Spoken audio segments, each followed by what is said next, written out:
Amawulire gasanyu eri Diana Nabatanzi wali e Canada bibino asigalayo owaneda birina mu maasawo omusajja eyatta omukazi we lwabwenzi namutunga ebiso naye ebibye sibirungi birina mu maasawo Beshakashi yagezako okujjamu olubuto nebigana embeera sinungi nayo birina bikuletedde mu maasawo nga bwene enkola yafano kwa WG ka video madensabo kampeleka like kabenga kasot namula katukere omuntu yena eyandiyagadde kumanya kweno information go ina business yonga oyagala kulanga naffe namba ya 0751487151 twin boxing we kali awo kamuka box ka yero twin boxing tujja kwa tukulangira business yo ebirenge tambula bulungi kale katuyongolero na mawuli gaffe agalero olunaku olwajjo oluvanyuma lwa Diana Nabatanzi okubeera nga bata filimu yawe empya Diana Nabatanzi nga we nabagamba tino ino filimu gye bataddeeyo gye mwalaba bamukubye balinga gwe bakubye nabagamba nti yo filimu egenda mutambuza amawanga era yatandikiddewo e Canada yabuuse zi Dubai nabuuka ensi endala buno obusisisi obutonotono buli omu basobola ogendamu nasobola kubanga agenda direct wali e Canada era nga passport ye sawa zino kyemanyi yesinga okunyirira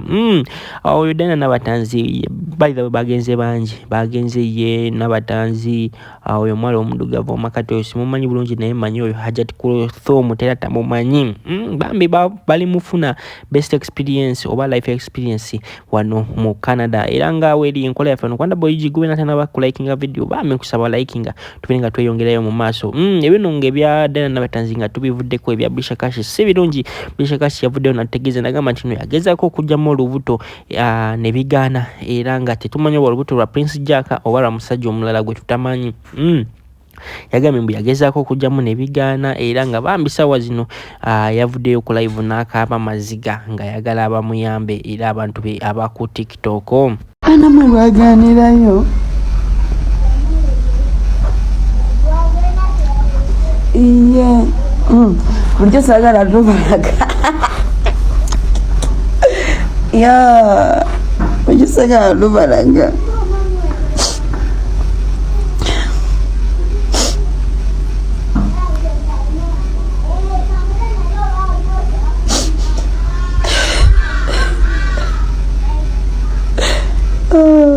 kadama eyazalira ebweru oba baba gwe yafunisa olubuto finally yamaze nazaala era nga mawulire gasanyu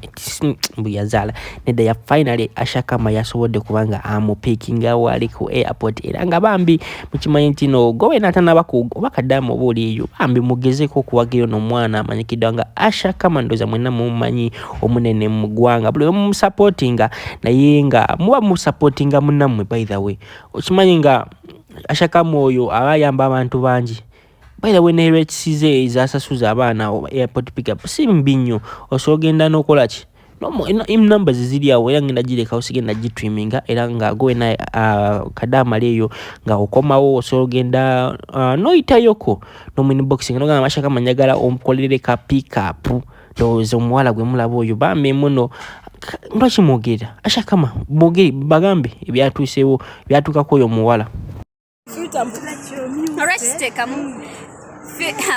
amazima gali nti Rachel akomyewo n'omwana era nga wetwogerera alina baby kadama yazaale Saudi Arabia ne omwana nga afaanana baba omwana gw'omusajja yantusaamaanyi Habibi in Uganda era nsaba buyambize gwe mulaba kati osaba otya obuyambi ng'okomyewo ng'onyirira owaye baba nti kati akomye okundabirira ogamba naddamu okundabirira naye maama omwana w'abawalabu ono w'abawalabu ennyindo banange ndi wano ne Vegas go twagala nkulabeko bulijjo okulabe celebrity superstar nange kambalabeko mama kuwangazibwe butofa nga mwebale tuwagira baddiya abatuwagidde Kama Ashakama airport pickup Vegas airport pickup badia Ashakama webale kwagaliza banno yagaliza ofune naawe tegere ekintu ekyo mwana ono ayagaliza banaye mu muwagi Uma Rukisika yetatudde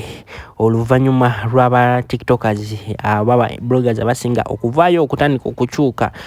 okwefuulira Bobi Wine basinga bonna batandise okuvayo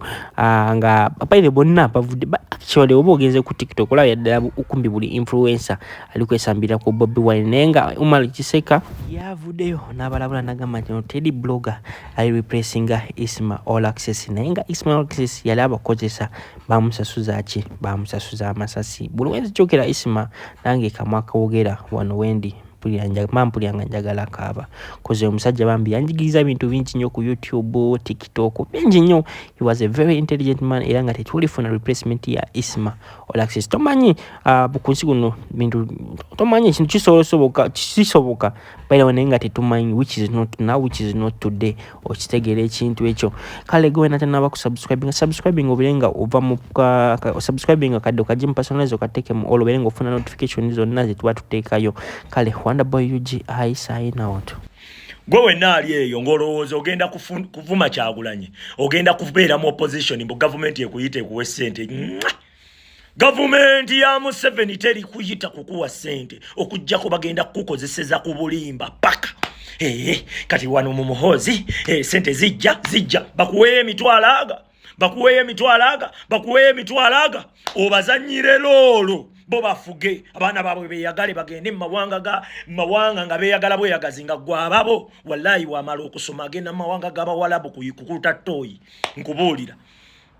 bwolowooza nti basobola okuwa sente nga bwe baziwaani tosobola kuyimirira mu kaliba ya Isma All Access naye Isma All Access bye yabakolera byonna abasajja abo bakubanga abantu amasasi nga Isma All Access avaayo mubatte we are the national resistance movement wallahi balabanga kibasobola okumuwa ekyamaanyi ka drone kamotoka ka drone na apartment bwe yali asula wallahi bali ba full figure babatega bugambo presidential advisor ne kidakuli ne kivimba ne kirabanga ekikabeje kina ninga wala ikyavu kinako nkubuulira oyo full figure ina sente zisinga omwana agenze ku kyeyone yenonyeza sente naye buli wekiyita bafujja bagamba ebyo bitusibizaako Museveni wallahi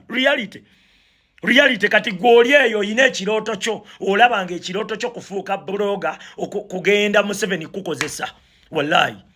nze tosobola kunkozesa bya kisiru era neewunya Isma All Access bamukozesa bato omusajja yali omugezi bwati wallahi nga omusajja yali omugezi ne bamukozesa ebyekisiru bwebityo nga bamuwa just ka drone mukubira abaana bamu omululu gwe gutuusa abantu awo n'okwagala okukola mu bagambe banoonye ku ssente bakole kubanga tosobola kuŋŋamba nti nze ogenda kunsasula ŋŋende kwesiriwaza sikisobola bambi ekyo sikisobola naye era balabanga Isma All Access balina mukuba ssasi one mistake balabanga obulamu bukate bukyalina mugaso bugende tebafaayo ku biki byonna by'obakoledde abasajja abo gw'oli eyo oli mawanga g'abawalabu oli eyo waliwo kinyooza ali ebungereza mbwalowooza agenda bakubira kerere waliwo n'akavubuka akalala kasajja kakulu kali eyo sijja nakayita akavubuka kali Sweden mbubulowooza bugenda kukubira Museveni kerere babuwe sente bwagala kuyimirira mu birooto bya Isma All Access really gw'olaba Isma All Access yali akwegombesa bulamu ki bwe yalimu bw'ogamba bwewegomba nti kati mu butuufu Isma All Access wano yali yeyagala kweri kiki yalina bambi yafa munaku musajja wattu omulambo ogwafa nga muswavu bambi